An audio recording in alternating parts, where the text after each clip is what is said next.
Il était une fois une très jeune planète, toute ronde et bleue, absolument perdue dans un coin reculé de l'univers, minuscule, face à l'immensité du cosmos. Cette planète avait fait, dans son imaginaire de planète, un rêve fou. Elle voulait accueillir la vie. Quand elle avait tenté d'évoquer ce rêve autour d'elle, les autres planètes avaient poussé de hauts cris et aussitôt l'avaient mise en garde. Sois prudente, ne t'engage pas à la légère. La vie, quand elle est suffisamment apprivoisée, quand elle commence à s'habituer, quand elle se trouve à l'aise, quand elle se sent en confiance, déborde de partout, a tendance à prendre toute la place, à envahir tout l'espace autour d'elle. Elle est même capable de s'installer chez un humain, et alors là, c'est toute ton existence même, comme planète, qui risque d'être menacée. Nous t'invitons à prendre toutes les précautions pour ne pas réaliser ton rêve.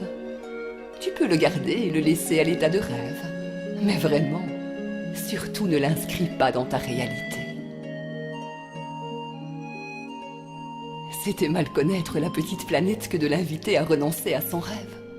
Elle s'accrochait à lui. Elle voulait le concrétiser. C'était l'équivalent pour elle d'un désir d'enfant.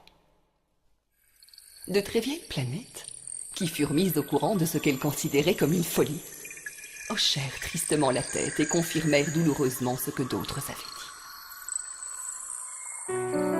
Mais moi, je ne veux que faire du bien à la vie. Lui offrir un peu de place, simplement l'accueillir, lui donner l'occasion de se poser chez moi. J'ai suffisamment d'espace, une atmosphère saine, de l'eau, de l'oxygène en abondance.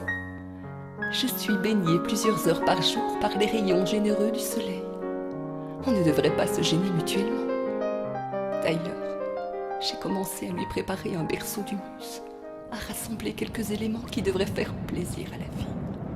Murmura ému la petite planète. Vous l'avez entendu.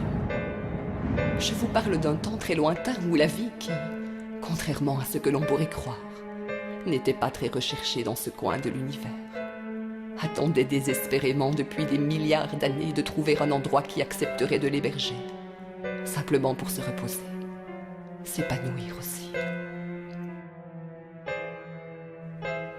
Et la petite planète, qui tenait tellement à son rêve, accepta un jour de recevoir la vie.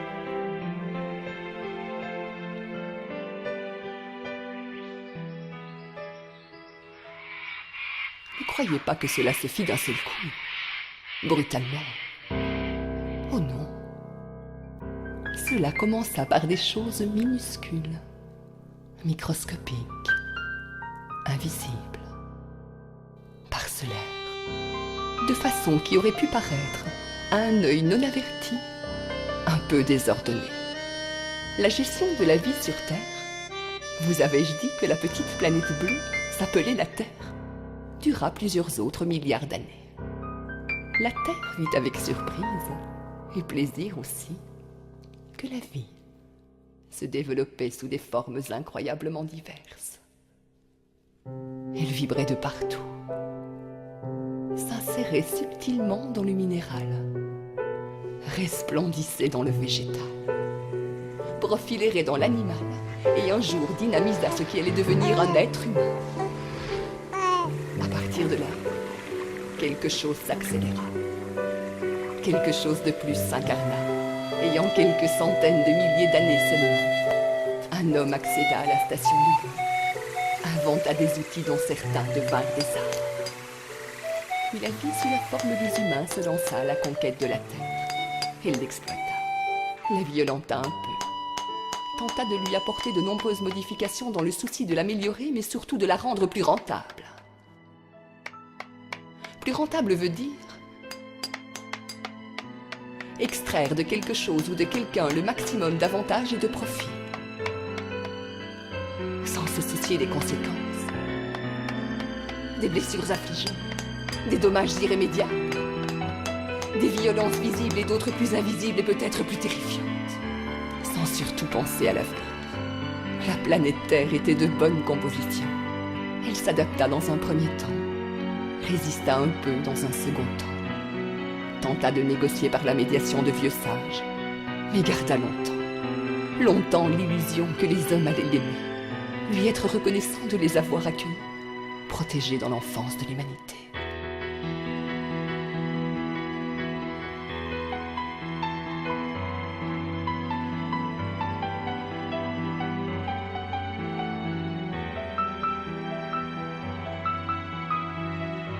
Aujourd'hui encore, jusqu'à ces derniers temps, elle ne se décourage pas.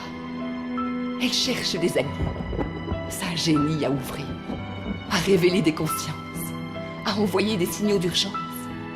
Mais les hommes semblent être fidèles à un dicton que je tiens de ma grand-mère. Nul n'est plus sourd que celui qui entend. Il faut que je vous dise aussi que la faiblesse de la Terre, c'est qu'elle s'est prise d'affection pour les hommes. Elle éprouve pour eux un immense amour. Malheureusement, pour l'instant, c'est un amour qui est à sens unique. Mais comme tous ceux qui aiment, la Terre est prête à accepter beaucoup, à supporter l'insupportable, à accueillir l'inacceptable, à pardonner à l'intolérable, à respecter l'inconscience. Pour l'instant. Si un jour, vous qui m'écoutez, avez une quelconque influence sur les hommes, dites-leur s'il vous plaît que la Terre mérite d'être aimée et respectée.